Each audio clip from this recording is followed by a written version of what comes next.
बिहार में अब अपनी तैयारी में जुट गई है। क्या कन्हैया की एंट्री से बिहार में कांग्रेस के लिए माहौल बनने वाला है?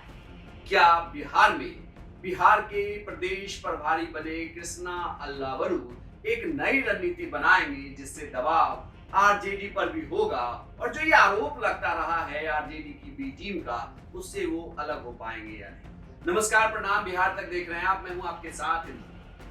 अभी तक कहीं ना कहीं बिहार की राजनीति से कन्हैया को दरकिनार करते हुए आपने देखा हो। राजनीतिक जानकार ये मानते हैं कि चूंकि तेजस्वी के सामने कन्हैया को आरजेडी नहीं चाहेगी कि कोई बड़ा चेहरा बनकर उभरे, ऐसे में वो इस राजनीति से दूर तो दिखे। और तभी आपने देखा कि लोकसभा चुनाव में कन्हैया बिहार की किसी सीट पर चुनाव नहीं लड़ रहे थे, बल्कि वो दिल्ली में चुनाव लड़ रहे थे। खैर, अब कन्हैया की बिहार की राजनीति में एंट्री हो गई।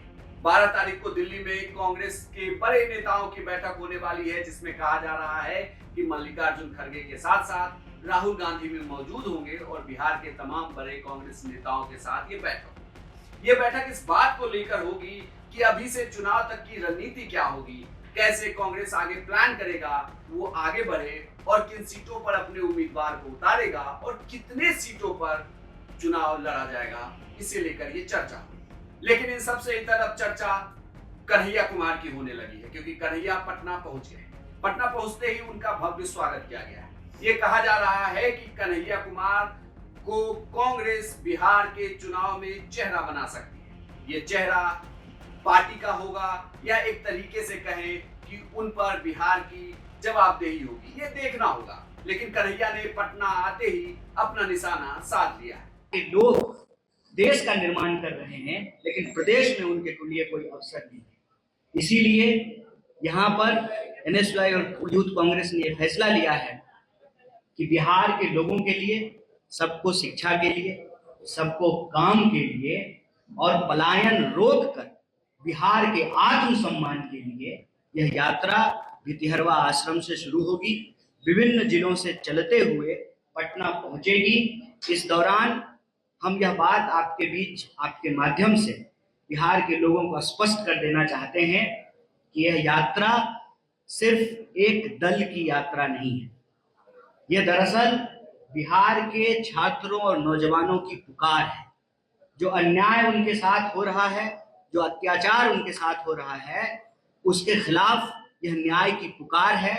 इस पुकार में कोई भी विद्यार्थी या नौजवान जो महसूस करता है उसको सही शिक्षा नहीं मिल रही है, उसको नौकरी नहीं मिल रहा है, वो पलायन होने के लिए विवश हो रहा है, वो व्यक्ति इस यात्रा का हिस्सा हो सकता है, हो सकती है। और यह यात्रा एनएसयूआई और यूथ कांग्रेस नेतृत्व जरूर कर रही है, लेकिन दरअसल ये यात्रा बिहार के छात्रों और नौजवानों की यात्रा है।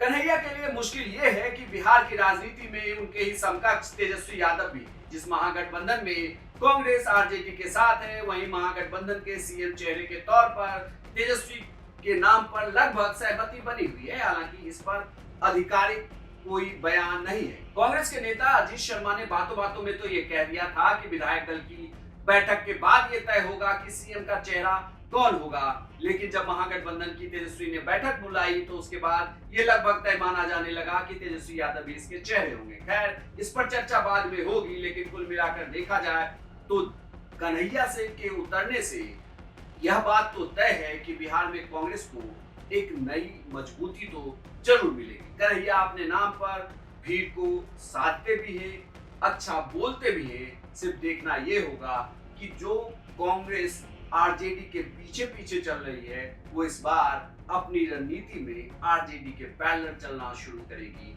या नहीं। आपको यह जानकारी कैसी लगी हमें कमेंट बॉक्स में लिखकर जरूर बताइएगा और बिहार की तमाम खबरों के लिए देखते रहिए सिर्फ बिहार तक।